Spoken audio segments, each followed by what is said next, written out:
তৃণমূলের প্রার্থী আসবেন প্রচারে, তাই তৃণমূলের কর্মীরা মাইক বাধা গিয়ে আক্রান্ত হলো বিজেপির হাতে।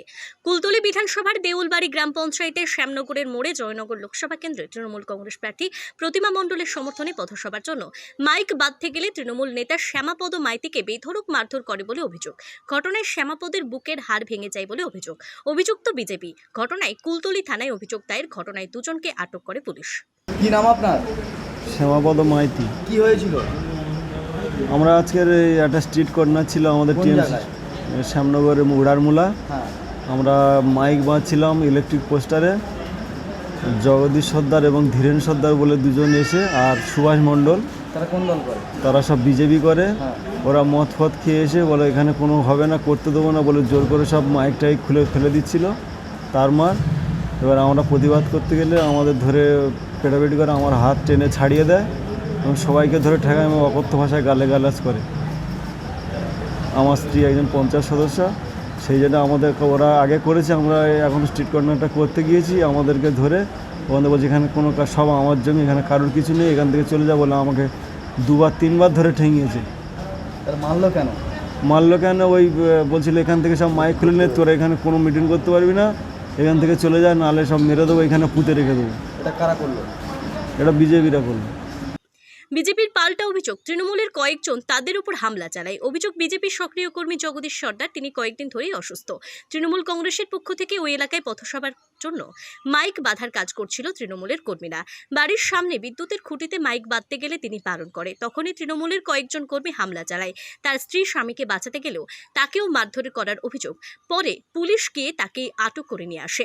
শ্যামনগরে ওখানে জগদীশ সর্দার বলে আমাদের পার্টির সক্রিয় কর্মী, তিনি অসুস্থ, কয়েকদিন আগে অপারেশন হয়েছে ভেলোর থেকে। এবার ওনার অসুস্থতায় এবার উনি যখন আজকের একটা তৃণমূলের মিটিং করবে, তো সেই মাইকটা তার ইলেকট্রিকের পোস্টের গায়ে বাঁধছে, তাদের ঘরের দিকে মুখ করে। তা সেই ভদ্রলোক বলেছে এবং তার স্ত্রী বলেছে যে মাইকটা তোরা একটু মুখটা বাবা ঘুরিয়ে নে, আমার ঘরের দিকে রাখবি না। এই কথা বলা, আর পুরো তৃণমূলের সব দুষ্কৃতীরা তারা এসে তাকে মারধর করে এবং কপাল ফাটিয়ে দেয়। এবং তখন নিজের ঘর থেকে টেনে বের করে মারধর করে। কিন্তু প্রথমত এই লোকটা যখন তারা প্রথমে কয়েকজন গিয়েছিল, তখন ইনি রাগান্বিত হয়েছিল, মানে সেই জায়গা থেকে আবার বাড়ির ওনার স্ত্রী গেল। পরবর্তী সময়ে যখন ওরা রাগারাগি তর্ক হচ্ছে, পেরে উঠছে না, এবার তৃণমূলের সবাই গেল, সবাই গিয়ে তাকে আক্রমণ করে তাকে মারধর করলো। তার স্ত্রী ঠেকাতে গেল, স্ত্রীরও মেরে জামা টামা স্যানিটারি সব ছেঁড়াছিঁড়ি করে দিয়েছে। এবার আমাদের ওখানে লোকাল নেতৃত্ব এবং আমাদের জেলা কমিটির সদস্য গৌতম হালদার, তাকে এবার যখন ঘটনাটা আমাকে জানালো, আমি বললাম তুমি ওনাকে, ওই কাকাকে নিয়ে, ওই জগদীশবাবুকে নিয়ে হসপিটালে চিকিৎসা করাও, করে থানাতে যাও, আমি ফোন করে বলে দিচ্ছি। আমাদের আজকের ক্যান্ডিডেট অশোক কান্ডারির ওখানে র্যালি ছিল, তাহলে আমি ওখানে র্যালিতে গিয়েছি, এমন সময় শুনলাম কুলতলি থানার পুলিশ প্রশাসন গৌতম হালদারকে অ্যারেস্ট করছে। দীপঙ্কর বাবু বলে, তুমি বলছে তোমার নাম গৌতম হালদার? বললো হ্যাঁ, তাহলে তোমাকে আমি অ্যারেস্ট করলাম। ঠিক এইরকম ধরনের একটা চক্রান্ত হচ্ছে, যে নেতৃত্ব, তারা কোনো মানুষ যদি অসুস্থ হয় তাদেরকে হসপিটালে নিয়ে আসলে নেতৃত্বদের অ্যারেস্ট করবে, কিন্তু সে ঘটনায় ছিল না, ঘটনার মধ্যে নেই, নেতৃত্ব সে গিয়েছে তাকেই করছে। তো তৃণমূল এরকম একটা জঘন্য রাজনীতি।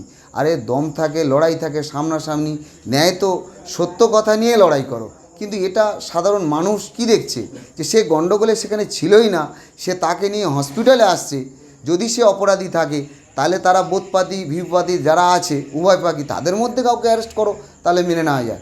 পরবর্তী সময়ে এরকম সেই নেতৃত্বকে অ্যারেস্ট করেছে। যখন আমরা উপর থেকে চাপাচাপি করলাম, আইসিকে এবং সবাইকে, আমরা সিআইকে বললাম, পরবর্তী সময় আবার সেই লোকটাকে আবার তাকে পরবর্তী সময় অ্যারেস্ট করে নিয়ে এসছে।